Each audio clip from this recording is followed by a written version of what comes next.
Olá, pessoal, tudo bem? Nesse vídeo, nós vamos corrigir as questões de direito administrativo da prova de concurso da Defensoria Pública do Estado do Paraná, aplicado nesse último domingo, dia 20 de 3 de 2022, tá? O prazo fatal, pessoal, para a propositura do recurso é até hoje, meia-noite. Esse vídeo, então, vai ficar disponibilizado tanto no meu Instagram, quanto no canal no meu canal do YouTube. Eu vou aproveitar aqui para quem tiver interesse, eu faço acompanhamento de estudo personalizado, acompanhamento de estudo individualizado ao candidato que está estudando aí para concurso, sobretudo para o concurso público da Defensoria Pública. É um acompanhamento totalmente personalizado, com elaboração de cronograma mensal, análise das vulnerabilidades do aluno e de acordo com a disponibilidade de tempo que esse aluno possui. Tá? Então, para quem que tiver interesse nesse serviço, me chama depois no direct, que é aqui do Instagram, né, para a gente conversar melhor, tá bom? Eu vou compartilhar com vocês os slides nessa correção, e quem quiser me manda um direct também, que eu envio para vocês o material de correção, né, que eu vou apresentar aqui para vocês, e, inclusive, nesse material vai ter o fundamento regulamentar, o fundamento jurídico do recurso de uma questão de direito administrativo da prova, tá bom? Vocês entram no link da minha bio e me chama pelo WhatsApp, é melhor, e aí eu disponibilizo para vocês o material, tá bom? Então, deixa eu compartilhar aqui com vocês os slides. Vamos lá. Acho que vocês já estão aqui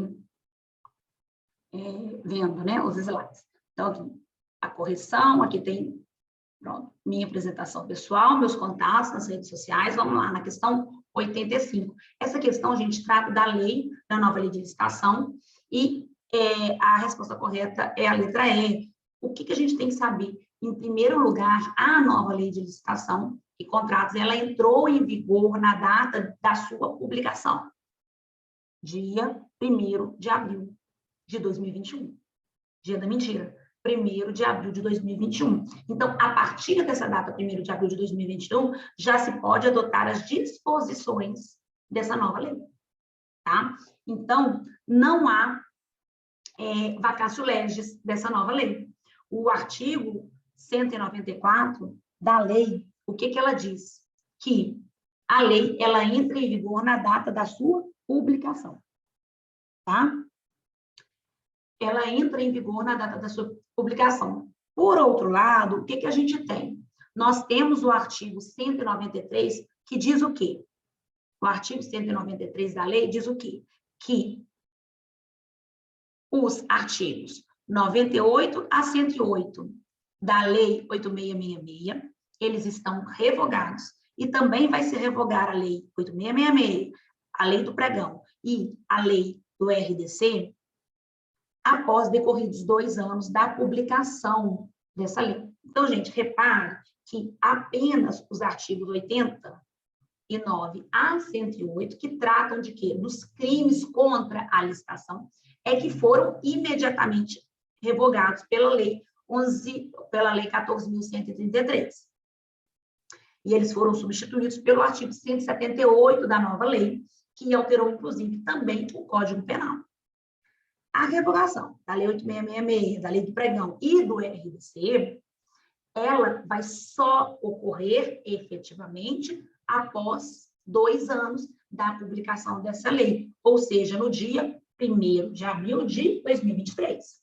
Tá? Então, durante esses 2 anos, nós teremos 2 regimes de licitação em plena vigência. A Lei 8666 e 14.133. O administrador, ele vai poder, portanto, escolher, optar pelo regime que ele entenda mais vantajoso. O que ele não pode é o quê? Conjugar essas 2 leis. Ou ele aplica uma, ou ele aplica a outra. Ele não pode conjugar esses 2 regimes, essas 2 leis, fazendo ali, né, o terceiro gênero, né, uma nova modalidade de licitação. Por quê? não pode conjugar esses dois regimes, né, fazendo ali a seleção dos dispositivos que ele entender que é mais vantajoso. E aí criaria um terceiro regime, que é comumente denominado aí tercios gêmeos, tá? O artigo 191 da lei, da nova lei, ele diz que é imprescindível que no edital de licitação se deixe claro, né, um administrador deixa claro qual que vai ser o regime que vai ser utilizado para licitação e para futura celebração do contrato, tá? Se se optar pelo regime antigo da Lei 8666, o contrato também vai ser regido pelas regras do regime antigo, durante toda a sua vigência. Inclusive, ainda se passados aí os 2 anos para a revogação da Lei 8666. Quer dizer, o regime escolhido pela administração pública, ele vai ser aplicado a tudo que for decorrente da licitação, mesmo se passados aí os 2 anos, tá? Então, tudo que for decorrente da licitação, daqueles dispositivos que regram aquela licitação, eles vão perdurar mesmo se passados esses 2 anos, tá? Questão 86, que eu penso que é passível de recurso. O que trata essa questão? Diz respeito a deputados federais que apresentaram emendas impositivas com a finalidade específica, visando a aquisição da Defensoria Pública do Estado de veículo adaptado para atendimento itinerante. E foi considerado a letra C como resposta correta, que a fiscalização da execução dos recursos ficará a cargo do TCU, por se tratarem de recursos federais. Vamos lá, primeira coisa. O que é a emenda impositiva? O artigo 166-A da Constituição Federal, ele traz essa figura das emendas parlamentares impositivas, que são o quê? São emendas que os deputados federais, os senadores, eles podem apresentar a lei orçamentária anual, transferindo, assim, recursos federais, recursos do orçamento da União para os estados, federal e município, tá? Então,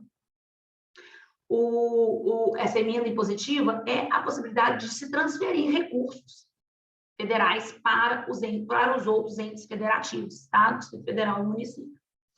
O poder público, então, ele vai poder repassar esses recursos por meio de 2 formas, de 2 espécies diferentes de transferência, tá?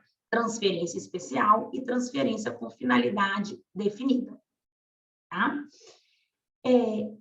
O que a gente tem que saber, o que fala o parágrafo 1º do 166-A. Esses recursos federais transferidos, eles não integram a receita do Estado, Distrito Federal e dos municípios.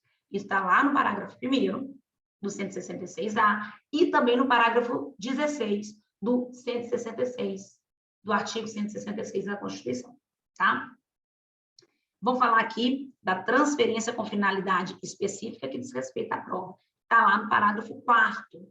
Na transferência com finalidade definida, a que se refere o inciso 2, os recursos serão vinculados à programação estabelecida na emenda parlamentar e aplicado nas áreas de competência constitucional da União. Então, voltando aqui, né, com relação à prova. A emenda parlamentar impositiva, ela foi, né, colocada para o quê? Para a aquisição da Defensoria Pública do Estado de veículo adaptado para atendimento itinerante. E aí ela vai ser implementada com recursos da União, do orçamento da União com recursos federais. Qual que é a regra de competência do Tribunal de Contas? A regra é que a competência para a atuação do Tribunal de Contas vai de acordo com a natureza da verba. Se a verba ela é federal, quer dizer, advém do orçamento da União, quem tem competência para fiscalizar o TCU? Se a verba é estadual, será competente o TCE, o Tribunal de Contas do Estado. Essa é a regra. E o artigo 71 da Constituição não me deixa mentir. Vamos lá. compete, né, o Tribunal de Contas, inciso 6º, fiscalizar a aplicação de quaisquer recursos repassados pela União, mediante convênio, acordo, ajuste ou outros instrumentos congêneres, a Estado, Distrito Federal ou a município. Então, compete ao TCU fiscalizar a aplicação de quaisquer recursos federais repassados pela União aos outros federados. Ocorre, pessoal, que nós temos um entendimento recente do STJ. É esse aqui, informativo 674, que diz que os recursos federais repassados ao Estado não impede que o Tribunal de Contas Estadual também faça a fiscalização da aplicação correta desses recursos. Até porque cabe ao Estado, o Estado ele tem ali pleno e legítimo interesse na regular prestação de serviços públicos. Tá? Então, o Estado, o TCE, ele tem possibilidade também de fiscalizar. Os recursos federais repassados ao Estado não exclui a competência fiscalizadora do TCE. Informativo 674 do STJ. O que a Constituição fala? A Constituição, no artigo 75, ela fala assim, a competência do TCU, ela não vai afastar a competência do TCE na hipótese de essa competência do TCE estiver delineada na Constituição Estadual. Então, se a Constituição Estadual estabelece a competência similar lá do TCU, essa competência não vai ser afastada do TCE, tá? O que a Constituição do Estado do Paraná diz? Então, a gente depende de uma delimitação, né, de uma delineação na Constituição Estadual da competência do TCE. O que a Constituição Estadual do Paraná fala? O artigo 75 da Constituição do Paraná é expresso em atribuir a competência ao Tribunal de Contas do Estado do Paraná para o quê? Fiscalizar a aplicação de qualquer recurso repassado pelo Estado a municípios. Então, ele pode fiscalizar, mas os recursos repassados do Estado aos municípios. Inciso 5. A princípio, seria possível recurso se a Constituição do Estado do Paraná dispusesse a respeito da permissão do TCE fiscalizar repasses federais repassados ao Estado. Se a Constituição Estadual estabelecesse isso, seria possível recurso, né? Porque existe esse entendimento informativo 674 do STJ, dessa legitimidade concorrente de fiscalização entre o TCU e o TCE.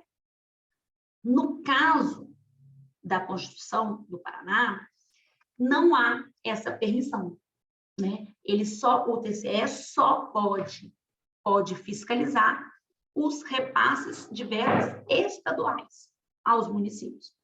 Então, a princípio não seria possível o recurso. Mas por que eu digo que é possível sim? Por quê? E aí, eu me amparo em questão regulamentar, regimental do edital, porque o edital, ele é lei, né? Aqui para os candidatos. O conteúdo programático de direito administrativo do edital do concurso da Defensoria Pública do Paraná não consta o conhecimento específico da Constituição Estadual. Então, no conteúdo programático de direito administrativo do edital, não consta a Constituição Estadual. No conteúdo programático de constitucional, no conteúdo programático de princípios institucionais, consta o conhecimento da Constituição Estadual do Paraná. Só que no conteúdo programático de direito administrativo não consta. E aí, a banca não poderia cobrar, nessa matéria de direito administrativo, o conhecimento da Constituição Estadual. Tá? E por isso que eu entendo que é possível recorrer. Por quê? Não existe no conteúdo programático de direito administrativo o conhecimento, a necessidade de se estudar a Constituição estadual.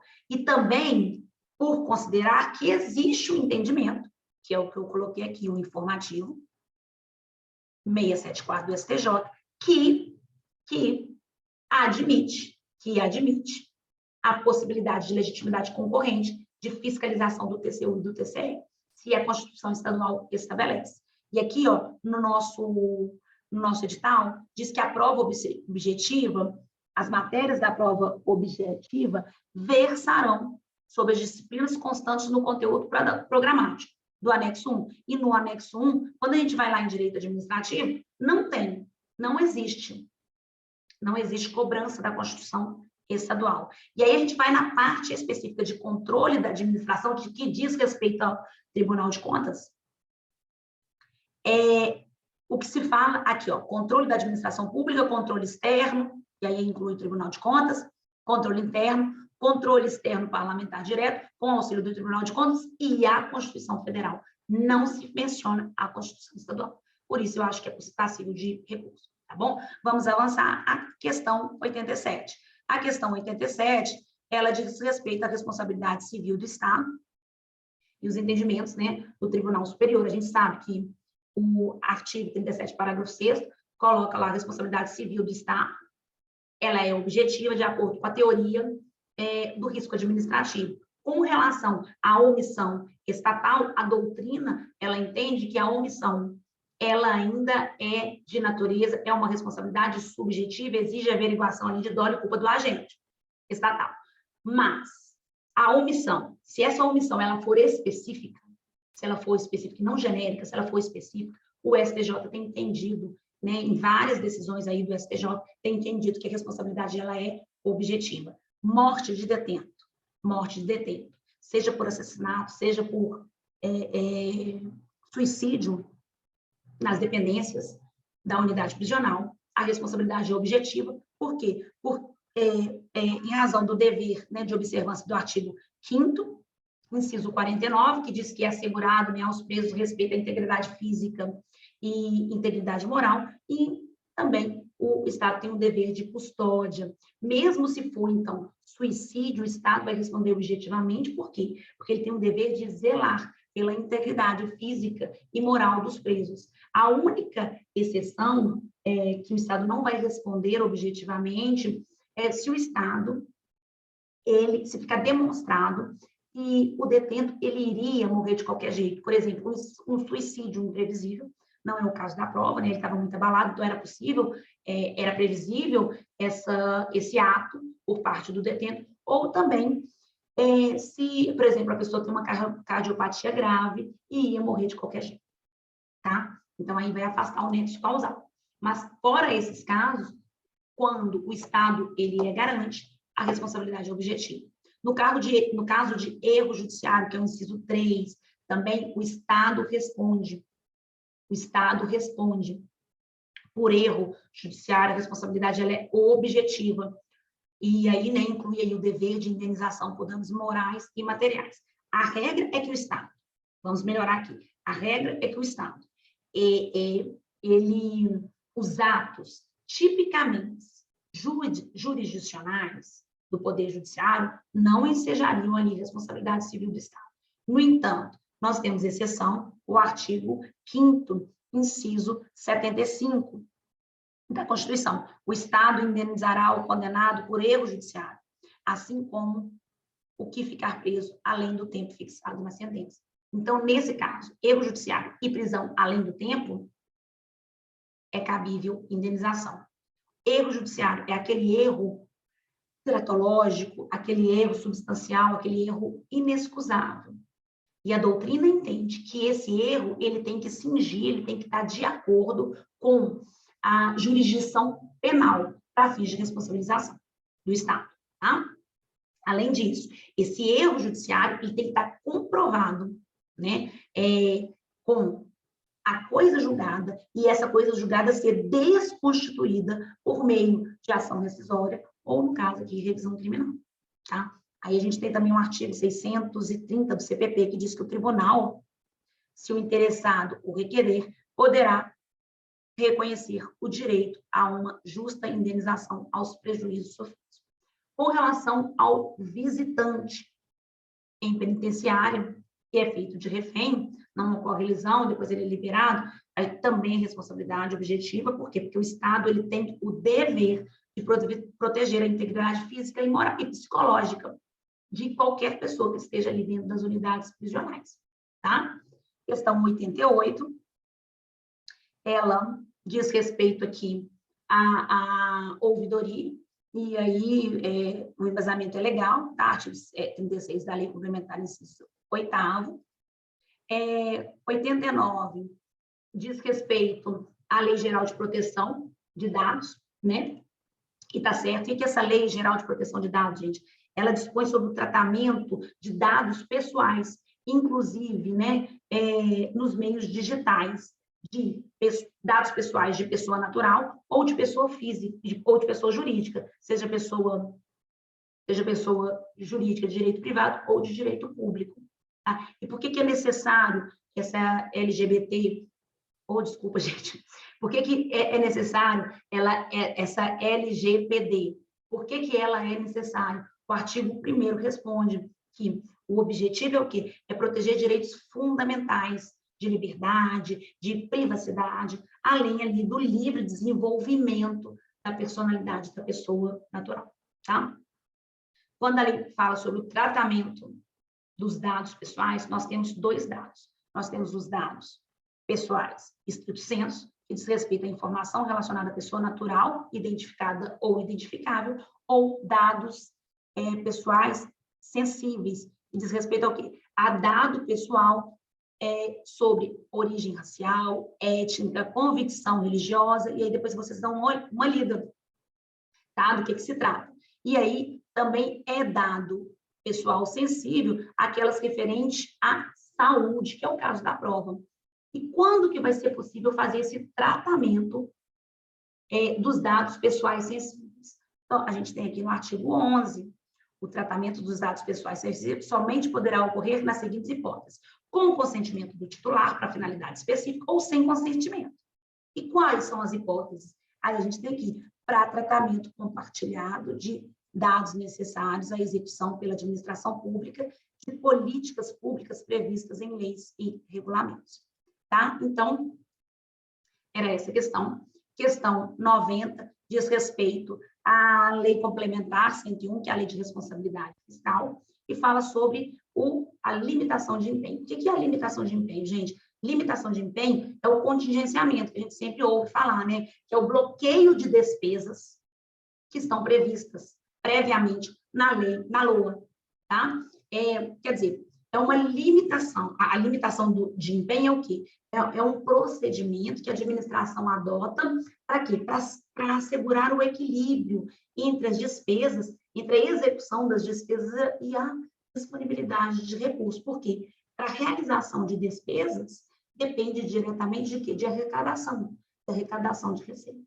E caso se confirme que não vai ter receita prevista, aquelas despesas programadas na LOA, elas poderão deixar de ser executadas. Isso é limitação de empenho, tá? A administração, ela faz, quando ela verifica, né, que tem mais despesas de receita, o que ela faz? Ela bloqueia essas despesas e aí ela vai liberar ou não, a depender ali da conveniência, do juízo de conveniência da administração. Então, a questão aqui era a letra C, está no artigo 9º da lei, que diz que a Defensoria deverá promover ato em 30 dias que limite os empenhos e movimentação financeira. Questão 91 diz respeito sobre o regime de registro de preços, tá? Da nova lei de licitação.